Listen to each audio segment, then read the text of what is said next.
ती जमीन कुठं तर फुकटात लादायची म्हणून तिथे MIDC करून ते आमदार त्या ठिकाणी प्रयत्न करत आहेत। MIDC लादली जात आहे आमच्यावरती। MIDC टाकळी गाव न करता सैनिक टाकळी गाव हे आपल्याला जपायचं आहे। कलेक्टर साहेबांना आम्ही कुठं तर पाकिस्तानी नागरिक वाटतो का, अशी आमच्याशी भूमिका आहे। 30 वर्ष तिथं सियाचीनला बॉर्डरवरती शत्रूपासून एक इंच जमीन वाचवण्याचा प्रयत्न केले आणि आज आमच्या गावची 47 हेक्टर सगळी जमीन घेतात। कहते ना कि सरपरोशी की तमन्ना अब हमारे दिल में है, देखना है जोर कितना बाजुए कातिल में। असं असताना जरी दडपशाही यांची चालू असेल तरी कुठेही खपवून घेणार नाही। MIDC हटत नाही तोपर्यंत आम्ही जागा सोडणार नाही। आमच्या गावात आम्हाला कामगार नको तर आम्हाला सैनिक बनला पाहिजे। असं असेल तर एक व्यवसाय मोडून दुसरा व्यवसाय करण्यात काय अर्थ आहे? उद्यापासून जर नाही जर दखल घेतली तर आम्ही पाणी सुद्धा बंद करणार आणि आमच्या जीवाचं काय असेल ते रान करून आम्ही MIDC कॅन्सल करणार, एवढंच आमचं धोरण आहे। भारत माता की जय, भारत माता की जय, वंदे मातरम, वंदे मातरम, जय जवान, जय किसान, जय जवान, जय किसान। दागिने नात्यांचा आणि परंपरेचा उत्सव असतो। दागिन्यांच्या पारंपरिक आणि आधुनिक कलाकुसरीच्या शेकडो आकर्षक डिझाईन्स एकाच ठिकाणी। मालणकर ज्वेलर्स, आपुलकीचे अलंकार विश्व। शिरोळ तालुक्यातील सैनिक टाकळी येथील सर्व ग्रामस्थ, त्याचबरोबर माजी सैनिक, त्याचबरोबर शेतकरी यांचा गेली 2 दिवस झालं आमरण उपोषण जिल्हाधिकारी कार्यालयाच्या बाहेर सुरू आहे। पण यांची कोणत्याही प्रकारची कसलीही दखल प्रशासनाकडून घेण्यात आलेली नाही आहे। नेमक्या यांच्या मागण्या काय, त्याचबरोबर यांच्या भूमिका काय आहेत आणि उपोषण करण्याचं नेमकं कारण काय, याचा सविस्तर आढावा जाणून घेऊयात या रिपोर्टच्या माध्यमातून। तर नमस्कार, आपण गेली 2 दिवस झाले या ठिकाणी उपोषण करताय, नेमकं कारण काय? मी दीपक पाटील, आंदोलन अंकुश संघटनेचा जिल्हाध्यक्ष आहे। गेली 2 दिवसापासून आम्ही आमच्या गावामध्ये जे सैनिक टाकळी गाव आहे त्या गावची सैनिकी परंपरा आणि या गावानं 18 शहीद जवानांचं योगदान या ठिकाणी देशाला दिलेलं आहे। यांनी देश सेवा केलेला आहे असे जवान आणि शेतकरी या ठिकाणी उपोषणात बसले। त्यांची मागणी काय आहे तर आमच्या गावामध्ये जी MIDC लादली जात आहे, आमचे स्थानिकचे आमदार राजेंद्र पाटील यड्रावकर साहेब यांच्या प्रयत्नातून तिथे MIDC होत आहे म्हणून आम्हाला नोटिफिकेशन कळालं। 2023 पासून आम्ही याला विरोध केलेला आहे। असं असताना सुद्धा ती MIDC आमच्यावर लादली जात आहे। आम्ही त्या ठिकाणी विकास काय मागितलेला होता की त्या ठिकाणी माजी सैनिकांसाठी सैनिक स्कूल व्हावं, सैनिकांसाठी केंद्रीय विद्यालय व्हावं, त्या ठिकाणी कृषी महाविद्यालय व्हावं, त्या ठिकाणी आमच्या 10 गावामध्ये महापूर येतो। कृष्णा आणि दुधगंगेच्या तीरावर आम्ही राहतो आणि त्या 10 गावामध्ये पूर आल्यानंतर ते एकच गायरान आहे की जिथं त्या नागरिकांचा मदतीचा तळ असतो किंवा स्थलांतरणाची त्या ठिकाणी महापुरात स्थलांतरण होत आहे। असं असताना त्या ठिकाणी शासनाचं हेलिपॅड सुद्धा आहे आणि अशी ही जागा मोक्याची जागा आहे ती 10 गावांना उपयोग आहे, माजी सैनिकांसाठी उपयोग आहे, त्या गावच्या हद्दवाढीसाठी उपयोगाची आहे, त्या गावचं ती जमीन गावाच्या विकासासाठी आरक्षित ठेवली पाहिजे। असं असताना ती जमीन कुठं तर फुकटात लादायची म्हणून तिथे MIDC करून ते आमदार त्या ठिकाणी प्रयत्न करत आहेत। मग ह्या ज्या मागण्या आहेत आम्ही गेली 1 महिन्यापासून मांडतोय, जिल्हाधिकारी स्तरावर असतील, महाराष्ट्र औद्योगिक महामंडळाकडे हे सगळं मांडतोय आणि आम्ही या ठिकाणी 9 दिवस आधी उपोषणाचा इशारा देऊन इथं उपोषणाला बसलो। गेली 3रा दिवस आहे आज उपोषणाचा। जिल्हाधिकारी कार्यालयानं किंवा महाराष्ट्र औद्योगिक विकास महामंडळानं आम्हाला येऊन इथं काय मागण्या ते विचारलं पाहिजे होतं। आमच्या मागण्यांच्यावर विचार करून एखादी बैठक घ्यायला पाहिजे होती किंवा MIDC रद्द म्हणून आम्ही का मागतोय आणि MIDC रद्द का केली पाहिजे हे बघून त्या ठिकाणी MIDC रद्दचं लेखी पत्र द्यायला पाहिजे होतं किंवा तशी चर्चा करायला पाहिजे होती। परंतु गेली 3 दिवसापासून या प्रशासनाचं एक पोलीस आणि एक आरोग्य सेवक सोडून कोणी आलेलं नाही आणि कलेक्टर साहेबांना आम्ही कुठं तर पाकिस्तानी नागरिक वाटतो का, अशी आमच्याशी भूमिका आहे। मग या प्रशासनावर लोकप्रतिनिधीचा दबाव आहे काय? लोकप्रतिनिधींचा दबाव असेल तर या दबावापोटी हे लोक आम्हाला अशी ट्रीटमेंट देत आहेत काय?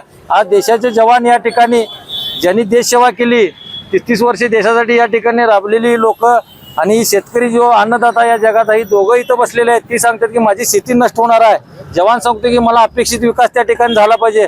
असं असताना जरी दडपशाही यांची चालू असेल तरी कुठेही खपवून घेणार नाही आणि बाकीच्या गोष्टीला तत्पर आहे या ठिकाणी प्रशासन। परंतु सैनिकांचा आणि शेतकऱ्यांच्या विषयी हा यांचा जी भूमिका आहे ही अतिशय निर्लज्ज किंवा निगरून अशी आहे। त्यामुळे या प्रशासनाचा आणि लोकप्रतिनिधींचा यासाठी निषेध व्यक्त करतो। पण MIDC झाल्यानंतर अनेक लोकांना रोजगार मिळू शकतात, याबद्दल काय सांगा? हे बघा, आमचा शिरोळ तालुका हा सदन आहे, त्या ठिकाणी आमचा शेतकरी एकरी 150 टन उत्पादन काढतोय, तिथं कुठलीही बेरोजगारी नाही। आज मला शेतात जर कामाला मनुष्य मिळायचं असेल तर 500 रुपये पगार दिला तर मला मनुष्य मिळत नाही आणि ऑलरेडी आमच्या इथं 7 त्या ठिकाणी औद्योगिक वसाहती आहेत आणि सध्याची परिस्थिती काय आहे तर तिथं सदन शेतकरी हा शेती व्यवसाय करतोय आणि तिथला शेती व्यवसाय नष्ट होणार आहे। त्या गावची परंपरा काय तर सैनिकांची परंपरा आहे। तिथं सैनिक आज 1200 सैनिक तिथं आहेत आणि 18 शहीद जवान या गावांना दिलेले आहेत। त्या सैनिकांसाठी कुठलं तरी विकासाचं काम त्या ठिकाणी झालं पाहिजे। हे सगळं असताना बेरोजगारीचं गाजर दाखवलं जाते. कुठलीही बेरोजगारी याच्यामुळे नष्ट होणार नाही किंवा कमी होणार नाही. तर परप्रांतीय तिथं कामगार आणणार. आजपर्यंत सगळ्या MIDCचा विकास जर बघितला तर सगळे जे कामगार आहेत ते परप्रांतातून आणले जातात. तिथल्या गावचं गाव पण जाते, तिथली संस्कृती नष्ट केली जाते आणि MIDCनं तिथल्या स्थानिक लोकांचा जे शेती व्यवसाय तो मोडून जातोय. असं असेल तर एक व्यवसाय मोडून दुसरा व्यवसाय करण्यात काय अर्थ आहे? माझी सदन शेती आहे ना, तो एक माझा व्यवसायच आहे ना. तो व्यवसाय मोडून जर MIDCला तर आम्ही कधीही खपवून घेणार नाही आणि MIDCला आजही विरोध करतोय, आम्ही उद्याही करू. आणि या ठिकाणी जे उपोषणाला बसलो आहे, जोपर्यंत MIDC रद्दचा आदेश किंवा लेखी आश्वासन आम्हाला मिळत नाही तोपर्यंत या ठिकाणाहून हटणार नाही. प्रशासनाला उद्या आम्ही, आज जर त्यांनी लक्ष दिलं नाही तर त्यांच्या दालनामध्ये उद्या घुसून आमची वारकरी आणि सगळी माजी सैनिक आणि शेतकरी घुसून तिथे कलेक्टर साहेबांना आम्ही जाब विचारणार आहे. गेले 3 दिवस आपलं उपोषण सुरू आहे, काय प्रतिक्रिया द्याल? मी अमर पाटील, भारतीय वायू सेनेतून 15 जुलै 2026 रोजी रिटायर झालो. मी ऑपरेशन सिंदूरच्या वेळी माझा सक्रिय सहभाग होता.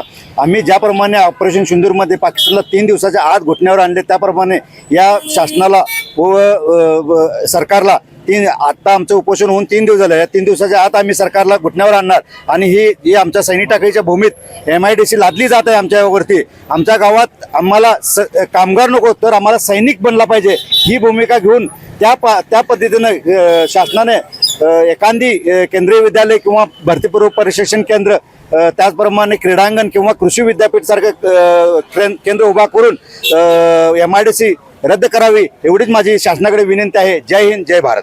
अनेकांचं मत आहे की मोठ्या प्रमाणात आर्थिक सदन होऊ शकतं तो प्रभाग, असं अनेकांचं मत आहे. यासाठी MIDC व्हावी असं अनेक जण म्हणतायत, काय सांगाल?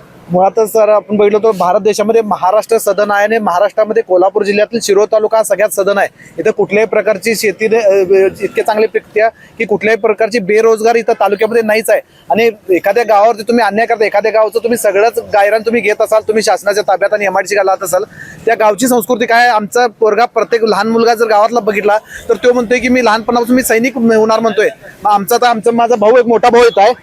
हा मोठा भाऊ बघा, याचा आम्ही गेल्या 8 दिवसापूर्वी याच्या मुलग्याला सैनिक करायचं म्हणून 10 वर्षाचा मुलगा, हिची म्हणजे बायको आणि म्हणजे आमची वहिनी आणि हिने एक 10 वर्षाचा मुलगा सैनिक व्हायचं म्हणून सैनिक स्कूलला 950 किलोमीटर सोडून आले त्याला चंद्रपूरला. मग हे पाहिजे का सरकारला? सरकारने इथंच एखादं केंद्रीय विद्यालय सैनिक स्कूल जर आमच्यासारख्या ठिकाणी दिलं असतं तर तालुक्यातली नाही जिल्ह्यातली मुलं तिथे शिकले असतील. क्रीडांगण झालं तर काय सैनिक टाकीचा जो जवान 5-50 प्रत्येक वर्षी जर सैनिक टाकीला आमचा तरुण भरती होतोय, तेच आदर्श घेऊन गावात आसपासच्या तालुक्यातली जिल्ह्यातील मुलं तिथे येतील, तिथं ग्राउंडवरती प्रॅक्टिस करतील आणि आमचं बघून ते उद्या सैन्याचं आणि देशाचं रक्षण करतील. ही लोक तिथं 30-30 वर्ष तिथं सियाचीनला बॉर्डरवरती शत्रूपासून 1-1 इंच जमीन वाचवण्याचा प्रयत्न केले आणि आज आमच्या गावची 47 हेक्टर सगळी जमीन घेतात. हे अन्याय आहे सैनिक टाकीवरती होणारा. गेले 3 दिवस झालं उपोषण सुरू आहे, तर काय सांगाल? एकच सांगतो, मी कॅप्टन प्रकाश खोत, सेवानिवृत्त सैनिक टाकळीचा आहे की टोटल 3 दिवस आम्ही उपोषण करतोय, आमरण उपोषण. आमचा एकच मुद्दा आहे की MIDC हटाओ. कहते ना कि सर पड़ोसी की तमन्ना अब हमारे दिल में है, देखना है जोर कितना बाजुए कातिल में. आज आमदार राजेंद्र यड्रावकर साहेबांनी एक ध्येय ठेवले की MIDC ठेवा, कारण आम्हाला सैनिकाची संस्कृती आम्हाला टिकवायची आहे. MIDC टाकळी गाव न करता सैनिक टाकळी गाव हे आपल्याला जपायचं आहे. यासाठी 3 दिवस उपोषण करतोय. आमचा एकच निर्धार आहे, जोपर्यंत MIDC हटत नाही तोपर्यंत आम्ही जागा सोडणार नाही, आमरण उपोषण ठेवणार. जय हिंद, जय भारत. काय सांगाल? कोणत्याही प्रकारचं कसलंही प्रशासनाकडून तुमची दखल घेतली गेलेली नाही, काय सांगाल? मी लेफ्टनंट विजय गायकवाड.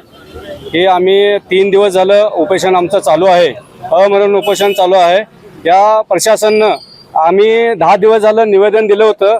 त्या निवेदन हे आम्हाला उपोषण करू नका म्हणून काल आम्हाला 8 वाजता निवेदन दिलं. कारण का हे जे निवेदन उपोषण बसू नये म्हणून हे निवेदन आम्हाला पहिला ज्यावेळी 4 दिवस पहिला द्यायला पाहिजे होतं ते दिलं नाही. कारण का आम्ही MIDC रद्द व्हावी म्हणून आम्ही हे आंदोलन करत आहे. कारण का तिथं ग्रीन बेल्ट जे ग्रीन झोन जे MIDC साठी ते नाही आहे. आम्ही सैनिकांसाठी जे सैनिकांच्या ज्या मागण्या आहेत, गावाच्या मागण्या आहेत, त्या मागण्या पूर्ण करायला पाहिजेत. कारण का आमच्या रक्तामध्ये भारत माता की जय हे आज घोष होत आहे. कारण का आम्ही जे अटल बिहारी वाजपेयीने वाक्य बोललेलं आहे, ते वंदन की धरती है, अभिनंदन की धरती है, यहाँ के कंकर हमारे लिए शिवा है, यहाँ के नदी नाले हमारे लिए गंगा है, और हम मरेंगे तो भारत के लिए, जिएंगे तो भारत के लिए, मरने के बाद भी हमारी अस्थि भी बहाएंगे, उस अस्थि से भी हमारी आवाज आएगी, भारत माता की जय, भारत माता की जय, भारत माता की जय, वंदे मातरम, वंदे मातरम, जय जवान, जय किसान, जय जवान, जय किसान, जय जवान, जय किसान. MIDC हटवा, MIDC रद्द झालीच पाहिजे, MIDC रद्द झालीच पाहिजे. काय सांगाल, गेले 3 दिवस झालं तुमचं उपोषण सुरू आहे. एक प्रकारचं माजी सैनिकामुळे या परिसराला बॉर्डरचं रूप आलेलं आहे, काय सांगाल? होय, त्या पद्धतीनं झालेलं आहे. कारण का आता सध्या बघितलं आपल्या गावातलं एकही तळ असं नाही तिथं माझ्या गावचा माजी सैनिक नाही. भारतातलं सगळीकडे माजी सैनिक आहेतच. तरी बी इथं आता सैनिकांच्या तिथं लढून आणि परत या MIDC साठी टाकळीत लढायची पाळी यायला लागल्या. आता मी सुद्धा अमर उपोषणमध्येच आहे.